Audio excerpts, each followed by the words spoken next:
Daddy তুমি আমার কথাটা শোনো। আসলে ঘটনাটা হলো, আপনি যদি কখনো বিশ্বাস করে থাকেন যে আপনার হাতের শাঁখা পলা পলা স্মৃতি সিঁদুর সমস্ত খাঁটি খাঁটি, এতে কোনো খাত নেই, তাহলে তার দিদি দিয়ে বলছি, আপনি কোনোদিনও বলবেন না যে আমি আপনাদের বাড়ি থেকে টাকা নিই। কি ঘটেছে আর কি ঘটেনি সেটা পরে দেখা যাবে। আপাতত আমি আমার বৌমাকে নিয়ে গ্রামে যাব।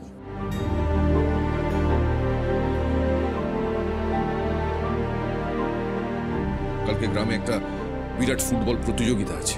গ্রামের প্রত্যেকটা মানুষ তোরির জন্য অপেক্ষা করে আছে। তোরি চল। না, তোরি যাবে না।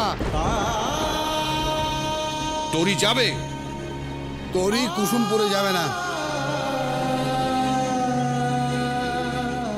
তোরি কুসুমপুরে যাবে। এই জগন্নাথ, বললাম না তোরি যাবে না।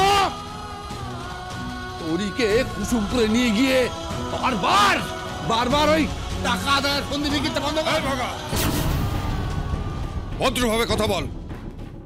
তুই খুব ভালো করে জানিস যে আমার আর আমার ছেলের টাকা পয়সার প্রতি কোনো লোভ নেই। আর যে টাকার জন্য তুই এত বড় বড় কথা বলছিস না, সেই ব্যবসার মূলধন কিন্তু আমার দেওয়া। হ্যাঁ জানি, হ্যাঁ তোর দেওয়া জানি, কিন্তু সেই টাকা আমি সুদে আসলে সব ফেরত পাঠিয়ে দিয়েছি।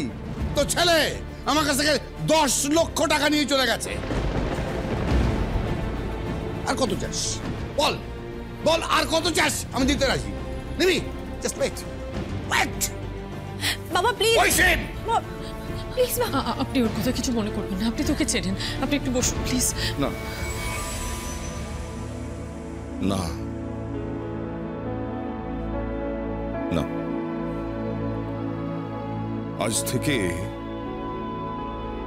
থেকে অনেক বছর আগে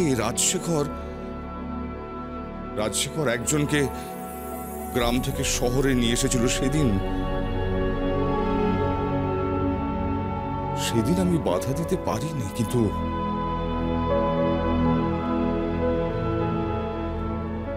কিন্তু আজকে সেই ভুল আমি করব না। মনে হয় যে পাবো খুঁজি ফুলের ভাষা যদি বুঝি রে, যে পথ গেছে। ড্যাডি কাকে নিয়ে এসেছিল?